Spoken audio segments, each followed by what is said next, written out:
All right, joining me live from Oxford, England, is Richard Johnson, Senior Lecturer in U.S. Politics at Queen Mary University in London. It's always great to see you, Richard. Thanks for joining us. Good to be with you. I'm wondering if I could get your initial take as you watch it from England, just the crucial nature of this midterm election, and then also what candidate do you think that Republican Mike Rogers prefer to face off with come the general election? Well, the Michigan Senate race in many ways is a microcosm of a battle which has been ongoing in the Democratic Party, I would say, since 2016, when Bernie Sanders faced off against Hillary Clinton, and really has been unresolved ever since. And I think is also a bit of a preview for what we can expect in the presidential primaries for 2028. And that's the conflict between what we might kind of call left-wing ideological consistency or having an uncompromising left-wing agenda versus electability. And that's really what these two candidates put forward between the election. Abdul El-Sayed was saying that he was someone who wouldn't compromise on his beliefs, that he had this set of views. He didn't call himself a socialist, but he was certainly seen as on the left of the party. And Haley Stevens said, look, what we need to focus on is winning in a purple state. It's interesting, El-Sayed rejected that characterization of Michigan, but it is a purple state. And she said, look, we need to win back the Senate. And it's going to be a steep climb for the Democrats to win back the Senate. They need to hold all of their currently held seats, and Michigan is one of the ones they have to hold. This is an open seat for a retiring Democrat. And then they have to gain 4 more seats, at least 3 of which will have to be in red states that went for Trump pretty handsomely at the last election. So that's the dilemma, that's the conflict going on in the Democratic Party at the moment. And it's going to be unresolved with this Senate race, which is itself on the knife edge at the moment. Richard, what's your assessment also of the ability for Michigan Democrats, after we find out who's moving ahead, to coalesce and to bring that party together? And is there perhaps one candidate that could make that a little easier than the other? Well, I thought it was really interesting listening to Abdul El-Sayed's remarks, I guess earlier tonight, when he came out and said that the result has not been decided, but he says whatever the result may be, we need to come together, that what unites us as Democrats is more important than what divides us. And you might listen to that and think, wow, that's a very gracious set of comments that he's making. In one sense, it is.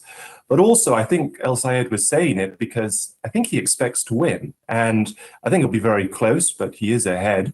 And now we're getting to more than 90% of precincts reporting, and he's still got a nearly 2 percentage point lead. So I think he may win this, but we can't call it at this stage for sure. And there's still a chance he might not. Yeah. But I think he was saying that because he wants to sound the bigger person, so that if he does win, then he can say to Haley Stevens, look, I called for unity regardless of who wins, and I want to have your strong backing. And to be honest, I think Haley Stevens, given what she's been saying about the importance of winning back the Senate, should be feel equally strongly about getting behind the Democratic nominee. I do think it's all hands on deck here, and I think in a way that it sort of undercuts the electability argument, because if partisanship is so strong in America now that basically whoever the parties nominate, all of the party identifiers will roll in behind them, then does it really matter if you choose a